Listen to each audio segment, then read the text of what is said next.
可這份包容漸漸讓秋飛愈發放縱，約好一同上自習。他常常遲到整整1小時，周周始終安靜等候。即便心知校園裡根本不存在堵車一說，他也從未抱怨。秋飛誤以為沉默就代表不在意，那時的他尚且不懂，包容與接受從來都不等於心甘情願。周周的心願很簡單，只希望他能踏實一點，做好分內該做的事。秋飛並非能力不足，只是打心底裡抗拒按部就班的生活。他覺得上課、備考枯燥乏味，一心只想彈琴、喝酒、踢球。周周從未阻止他發展愛好，只是希望他能平衡好生活與學業。可秋飛固執地認為，這就是對方在管束，逼迫自己。矛盾最終在一次考試後爆發。秋飛為了博取周周的認可，想要考出更好的成績，竟抱着手機進考場偷看答案，被巡考老師當場抓包。其實憑他的基礎，正常作答也能拿到60-70分。這次作弊讓他受到學校記過處分，全系通報批評。周周接連3天沒有理他。11月的北京寒風凜冽，秋飛在女生宿舍樓下站了整整1小時。周周裹着黑色大衣下樓，靜靜看着他許久，說出了一句讓他銘記多年的話：秋飛，你不是不會，你是不想。你明明可以做到，卻偏偏不肯努力，如今還選擇作弊，難道把所有人都當成傻子嗎？秋飛想要辯解，周周卻讓他離開，想獨自冷靜一下。秋飛獨自一人走遍整座校園，從南門到北門，從東門到西門，隔着鐵柵欄望向校外，街上行人步履匆匆，每個人都清楚前行的方向，唯有他深陷迷茫。入學近2年，他依舊找不到生活的目標，甚至說不清該如何去愛身邊的人。傍晚時分，楊洋在操場邊找到了他，彼時他正坐在地上抽煙，一地煙頭。楊洋蹲下身陪他抽起煙，直言這件事本就是他的過錯。秋飛坦然承認，自嘲一時頭腦糊塗。兩人相視苦笑，伴着晚風抽完一包又一包煙。周周那句你不是不會，你是不想，反覆在他腦海裡回響。他終於明白，長久以來自己一直用不想掩蓋懈怠，用無所謂逃避現實。後來是周周主动來找他和好，拎着一袋熱氣騰騰的餛飩送到宿舍。秋飛心裡清楚，兩人宿舍一東一西，根本談不上順路，卻沒有點破。周周放下東西便轉身離開。秋飛端着餛飩坐在床邊，五味雜陳。楊洋見狀提醒他別再肆意胡鬧，秋飛默默應下，可骨子裡的懶散與任性難以改變。他依舊逃課、赴約遲到，一次次編造拙劣的借口。每次得到原諒後，他短暫愧疚，卻從沒有真正做出改變。他心裡在乎周周，可這份在乎只體現在犯錯後的懊悔，從未落實在行動裡，是最廉價的情感。大3這年，秋飛的父母沒有提前通知，突然來到北京看望他。接到電話時，他正和楊洋在宿舍喝酒，慌忙把酒瓶藏進床底，匆匆跑去校門口迎接。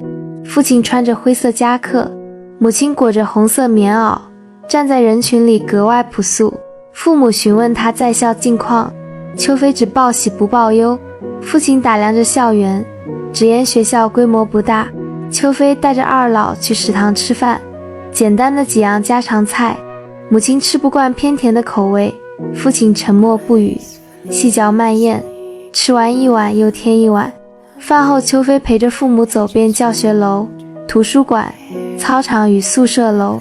母親看着老舊的宿舍樓，眼眶泛紅，心疼他在外吃苦。秋飛連忙寬慰。第2天，父母便啟程返鄉。臨走前，父親把他拉到一旁，遞來一個帶着銀行印記的信封，裡面裝着3000元生活費。秋飛推辭不收，父親執意讓他收下，叮囑他省着花銷，踏踏實實讀書，不要混日子。秋飛捏着溫熱的信封，鄭重應聲，目送父母乘坐的公交車遠去。他佇立在寒風中，滿心愧疚。他瞞着家人處分掛科的事情，父母滿心以為他在大學裡勤勉求學，前途光明。他不敢想象，這一筆生活費是父親在外辛苦勞作多少個日夜才換來的。生活看似一如往常，可秋飛的心態悄然發生了變化。躺在床上發呆時，他不再單純放空，開始焦慮未來，畢業後該何去何從，和周周的感情能否走到最後。父親殷切的叮囑也時時縈繞耳畔，諸多疑問盤旋心頭，卻沒有一個答案。楊洋也有着同樣的迷茫，感慨眾人如同站在十字路口，前路模糊不清，卻又不得不邁步前行。秋飛坦言自己不知該如何改變。兩人點起煙，望着天花板沉默不語。大四轉瞬而至，求職成為所有人的主旋律，投簡歷、面試、被拒絕。秋飛一遍遍經歷這個過程，4年虛度。他的簡歷單薄得可憐，除了姓名、院校等基礎信息，實習、獲獎、學生工作一欄全是空白，就連英語4級也未能通過。看着自己的簡歷，他自己都羞於遞出。楊洋的情況比他更糟，掛科數目遠超幾個科目，卻依舊心態散漫，笑稱找工作全憑緣分。一次次面試失利，兩人強顏歡笑，笑容裡卻滿是苦澀。反觀周周，履歷滿滿當當，獎學金、實習經歷、學生工作、志願活動一應俱全，多家企業向他拋出橄欖枝，還有單位當場確定錄用他。秋飛由衷為他道喜，內心卻愈發自卑。他甚至開始擔憂自己能否順利拿到畢業證。畢業前2個月，學校開始清算學分，秋飛因為大2選修的音樂欣賞半途棄課，未交期末論文，課程掛科，還差3個學分才能達到畢業標準。他找到任課老師求情，希望補交論文補救，可成績早已上報，規則無法通融。老師告知他只能來年重修，攥着成績單站在走廊裡，秋飛陷入絕望。關鍵時刻，楊洋出手幫忙，多方奔走才幫他湊齊學分，而楊洋自己也同樣面臨學分不足的難題。兩人對視一眼，笑容裡滿是無奈與心酸。求職之路依舊坎坷，秋飛向一家雜誌社投遞簡歷，漫長等待後終於等來了回復。傍晚臨近下班時分，雜誌社主任打來電話，言語委婉地拒絕了他。客套的場面話過後便匆匆掛斷，聽着聽筒裡的忙音，秋飛徹底認清現實，在茫茫求職者中，自己渺小如塵埃，對方不過是出於禮貌，敷衍着結束這場對話。畢業當日，秋飛終於拿到了畢業證，這張薄薄的證書握在手中，他反覆翻看，心中卻沒有半分喜悅，只餘下空空落落。畢業聚餐定在校外那家熟悉的小飯館，幾張桌子拼在一起，擺着5箱啤酒。張超凡率先舉杯，敬這匆匆4年；楊洋舉杯，敬這座承載青春的北京。室友們輪番起身，追憶過往。酒過3巡，眾人不再言語，只是一杯接一杯地喝。張超凡酒後失聲痛哭，感慨4年時光一無所獲，即便年年斬獲獎學金，走出校園也毫無底氣。趙鵬也吐露心事，訴說無果的暗戀。聽着身邊人的傾訴，秋飛眼眶發酸，卻始終落不下眼淚。周周也出席了聚餐，一身白色連衣裙，安靜坐在席間。宴席散場，眾人三三兩兩離去。秋飛和周周一同站在門口，秋飛堅持送他回宿舍，一路無話。路燈將兩人的影子拉得悠長，走到女生宿舍樓下，周周停下腳步，詢問他未來的打算。秋飛說打算先離開北京，回老家找一份工作。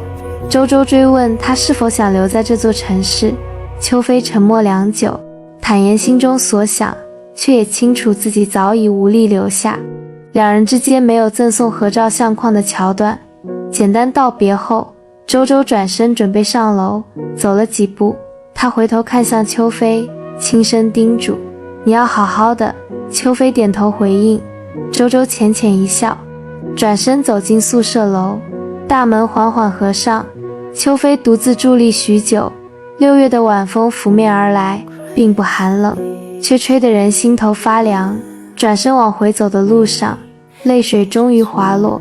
這份難過不只是因為分手，更是因為他清晰地意識到自己徹底弄丟了那段純粹美好的青春與感情。此後兩人再未相見，青春像握在手中的沙粒，不經意間便會從指縫悄悄溜走。按照原著第1部劇情，周周最終選擇公派遠赴法國深造。秋飛畢業後沒有立刻返鄉，而是繼續在北京漂泊謀生，輾轉多的打工，生活顛沛流離。